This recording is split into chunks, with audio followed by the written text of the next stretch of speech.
All right, everybody, welcome back to a brand new video. Today I wanted to react to a video from McWafflingBitz. So I wanted to at least show the channel up here so you guys can go ahead and check out the original. I'll link it in the description as well. But the video is titled "The Worst Design Killer Perks in Dead by Daylight." There's at least 5 of them, so I wanted to talk about it. I wanted to get my thoughts, man. Like, what are the 5 worst design perks for the killer in the game? There's probably a lot to talk about. I'm here for it. Let's get into it, man. I completely agree with this point, actually. I think this perk is genuinely one of the worst perks that they've actually added to the game, I think, as of late. Very disappointing perk. I have to 100% agree with that. Extremely disappointing. Really not great. I gotta say, really not a great perk. Now, from what I understand, I think they have to actually hit the 80% mark on the door opening speed or whatever have you. They need to complete the bar to about 80% for it to actually activate, and I believe it doesn't even regress any more than where that's at. Now, I thought that the perk would function where if they reached 80%, then it will start to regress down to 0, sort of like Ruin or something like that, or just like how you kick a gen, but I guess it doesn't work like that at all. And just judging by how the perk is described here, probably not going to really be that impactful in a lot of your matches, which is really unfortunate to see. Honestly, I have to 100% agree with this. I mean, honestly, like, I've heard that at least in the PTB it was definitely a lot better before it released. I think Behavior is really afraid of actually making any good perks release for some reason for the killers. I don't know why, but we're kind of seeing it happen even with a perk like this, unfortunately. You serious?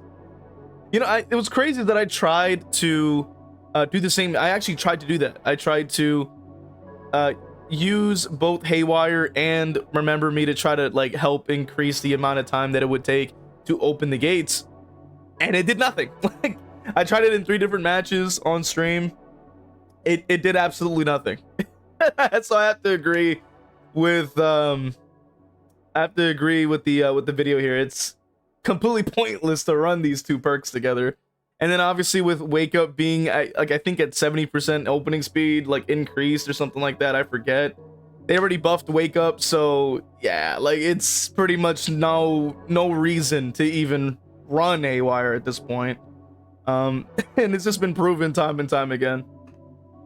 Yeah, I had to kind of agree with this point as well. I don't think Nothing But Misery is even worth running. It's a hex, which we know usually gets just destroyed at the start of matches. On top of that, you need 15 hits, I believe, pure all M1s, 15 M1s to actually see some any value from it. Now, if it was just a perk that activated just naturally, like instead of it being a totem to break, then I would think it'd be a lot better.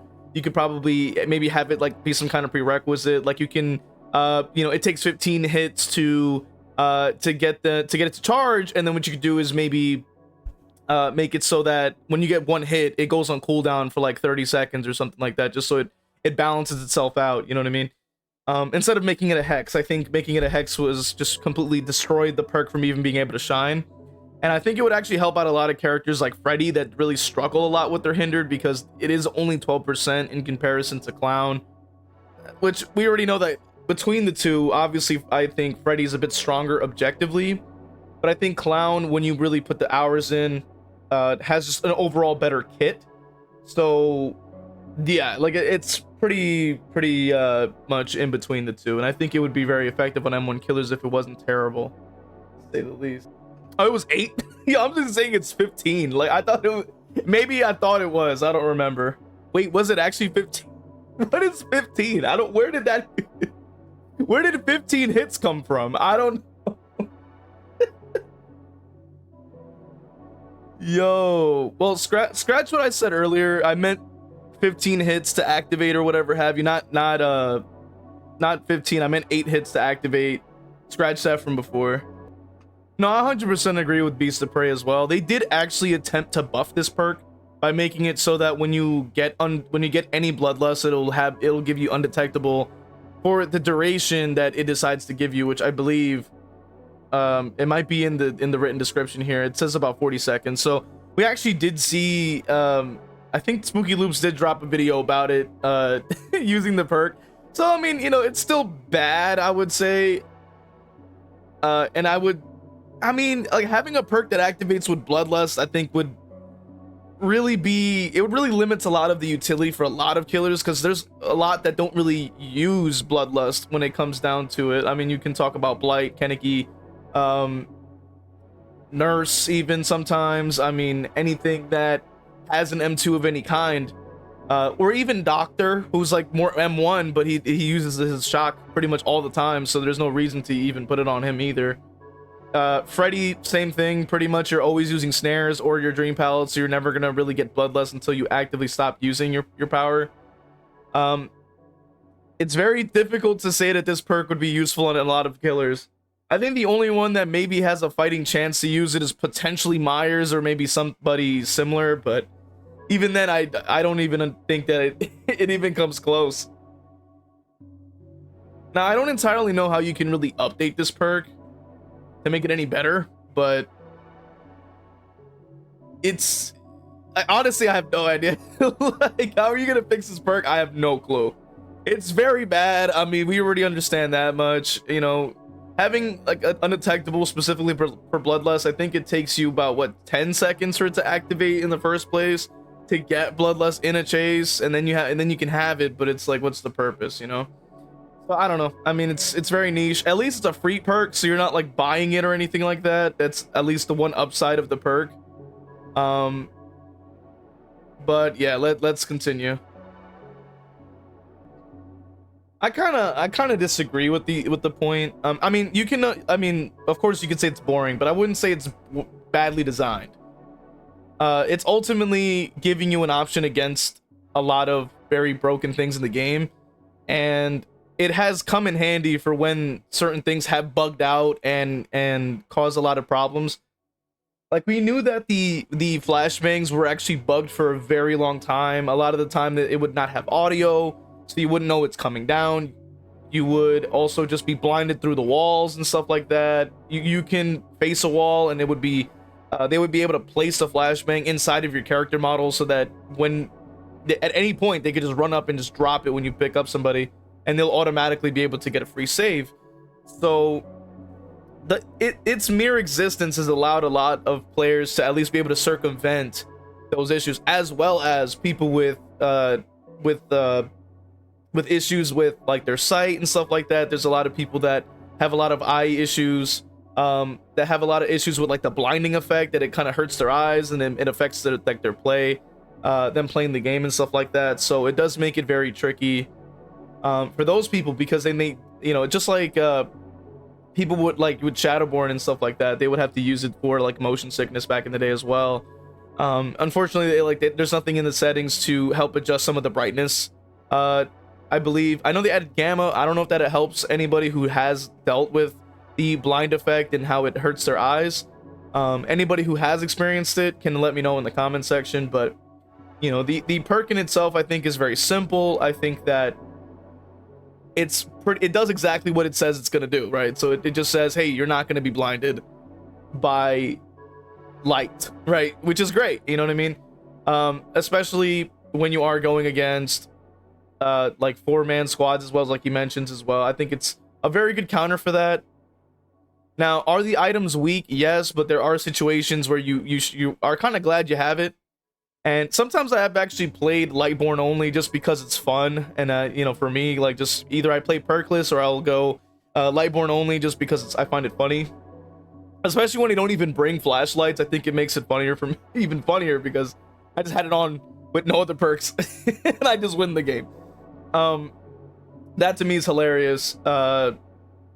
And that's sort of my outlook on it. I think that it's a perfectly good perk. I've always advocated for it. I've even spoken about Lightborn in the past, and I still think it's a great perk. I still think that it does exactly what it needs to do. It helps counter things that, you know, even the uncounterable in times and stuff like that. Especially because, you know, if coordinated, you can just get blinded and there's really nothing you can do about it. And I don't really think that always feels the best. And that's sort of my point, you know what I mean? And obviously behavior has been leaning into a very just like anti-countering on the killer's end now, because we're starting to see Franklin's get gutted now. Weave Attunement got gutted even before that, unfortunately. So yeah, it's just unfortunate. But hopefully Lightborn still stays the same, you know what I mean? It's just a nice perk to have, especially when you are going against some of the most ridiculous things in the game, to say the least. Well, I kind of disagree to an extent, only because of the fact that having Lightborn is on paper, people just kind of just have it on and then they just face every direction and then they try to get blinded and then don't, and then obviously nothing happens and then they stop following them. But like, as somebody like myself who has used it very frequently, there's a mind game there. Like, there really is a mind game there. There is the potential to get them to still follow you around because of the fact that they still think that you don't have Lightborn. So it's more of a backup where, you know, you can still have them follow you around and still have the altruism going, because you were mind gaming so well, you were playing it off so well that you didn't have it. So then the crucial moment that they do end up being able to get the angle, they can't, and obviously then you get free aura as well. So obviously, so to me, I think, you know, you can still use it. I mean, obviously I know a lot of people just don't really care and just go, I have Lightborn, and then they just use it and pick up wherever they want. But like, for me personally, I like to keep the altruism going to really get you know, get more of the match into my favor by them doing that, if there is a team that is going for blind. So that's how I do it, at least. I also disagree to some extent. I think that survivors are going to bring toolboxes and medkits irregardless of Lightborn, and you know what I mean. And we've already seen that with how the games have been going lately for a lot of people. Gens are incredibly quick, heals are incredibly quick. Like, meta has already been shifted over to healing and gen speed, as it always has been at this point. So, you know, I wouldn't say that it really dissuades anybody from doing that. And you know, obviously people can still also quick swap their items and stuff like that before the timer begins for the match regardless. So it's not like it's impossible, I would say. I also want to point out another point. He does mention that it does work against Blast Mine, but it only affects the blind of Blast Mine, not the actual stun. So just so that we can clarify that,